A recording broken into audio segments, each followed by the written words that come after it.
How are we, YouTube? George here. Hope you're all well. And welcome to my sitting room. I realise I'm conspicuous by my absence, so I said I'd shoot a little bit of video of what I'm at. So I showed you this before, my fireplace project, and that is all done, filled, sanded down, ready for paint. Have my coving finished.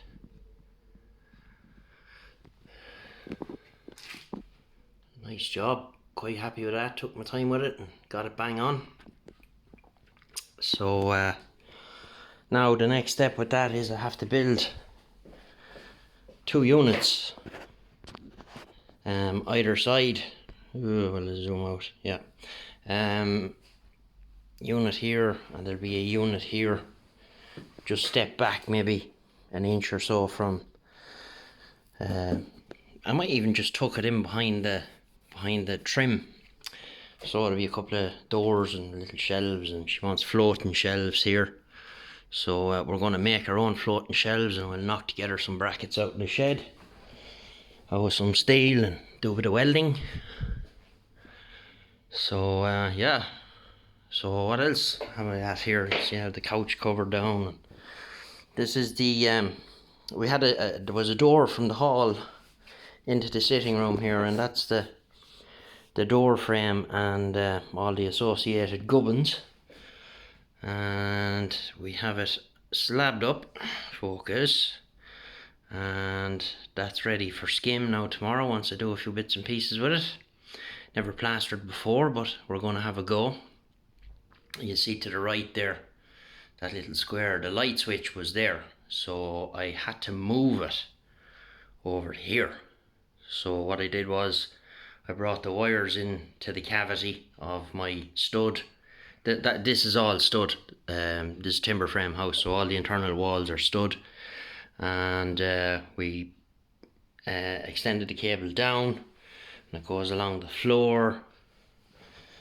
The new timber floor going down, so I'm not too worried about marking it. So you can see the little grey cable goes into the wall here, and then it comes straight up to that. Now I had wanted to put it here, and I cut in, and then there's just like 4 studs, like a, what did I call that?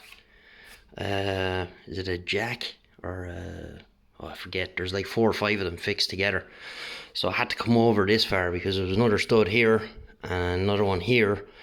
So we put it in there. It's one of those plasterboard single gang fixings where they expand out, and when you tighten the screws it pulls the box into the wall. So they're quite good. That socket has one as well. That socket wasn't originally there. And yeah, we're ready for plaster. So all drywall screws. I don't think anybody nails them anymore. They used to nail them here. You can see there at the vintage of this house now. Well, it's not that old. 2001 it was built. All the slabs were nailed. And I remember when we moved in here, for about 2 or 3 years, I was fed up going around with filling all the nail heads where they popped, especially in the ceiling. So yeah, I've been getting a few messages and on Facebook Messenger from people, and some emails and stuff, asking is everything all right. Yeah, everything's good. We're all fine here. There's some stuff that has to get done in the house, and I need to get it done, and I can't be in here and in the shed at the same time. So that's just how it is at the minute. So you know yourself, station manager has to be kept happy. So yeah, we're gonna have a go at plastering this tomorrow. That should be fun. So yeah, I just make the room a lot bigger, I think. You see, we always had that couch was always across this door, so the door was never used, so it made sense to take it out of there. And also she wants one of these barn door style jobs on the, you know, the steel rail with the wheels on it, so you can just wheel it back into the corner, but it'll be on the outside of the wall, on the kitchen side. So yeah, that'll be a bit of fun making that. And we have a new thing on the way for here, and it'll attach on here, and you just pull it across and it'll clip in on this side, just to keep the dogs out of here. They have a habit of coming in and going mad, sitting up on the back of the couch, and if anybody walks by the front of the house they go bananas. Yeah, so this is all studded now and slabbed and insulated. I put insulation in it just for sound deadening more than anything. And yeah, ready for off. So what else do we get up to? Oh yeah, I got a spoiler for the back of the car. It's like the AMG type job. I'll show you that now. So there you have it. I did it in black. I just got it wrapped, and we stuck it on with some tiger seal. I think it looks well, the black, so it kind of ties in with the black border on the back window and the little rubber duck bill up the top. I just think it sets it off nice. So we'll put a bit of ceramic coat on it.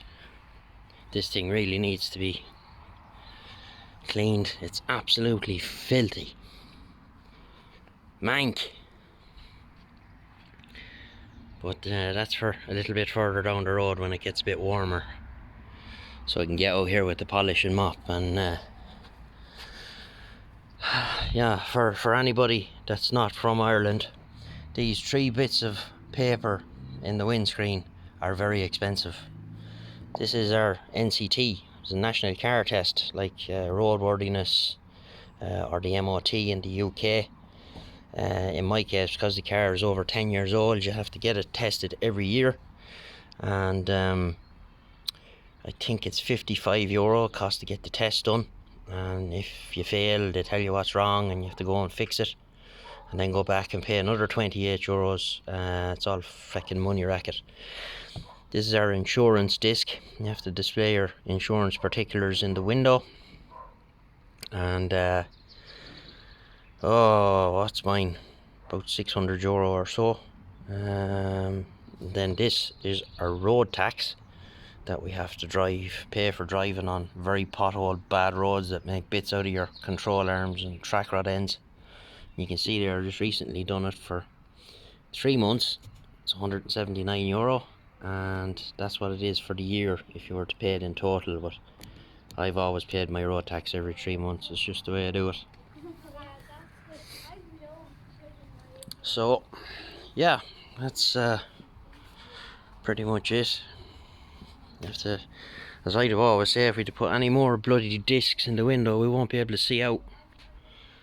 So yeah, it hasn't been washed in about 3 months. Can't even remember. So the whole pile of stuff I have to do with this now. I've got new brake discs, drilled, grooved, and yeah, drilled and grooved, vented. New pads, paint calipers, dropper down, 50mm I think, and the back, they're new discs that's on it. So paint the calipers, drop it down 50mm, just a handbrake. Whoever done this put the discs on, they didn't adjust them properly. The handbrake's not adjusted correctly, so you have to do it in a specific sequence. Same on this side, dropper down, paint the brakes. Same on this side, brakes, caliper, dropper down. New control arms for the front, upper and lower, and I have brand new track rod ends and a few other bits. It's just keep it fresh, keep it right. And it's going in for the test now, the end of May.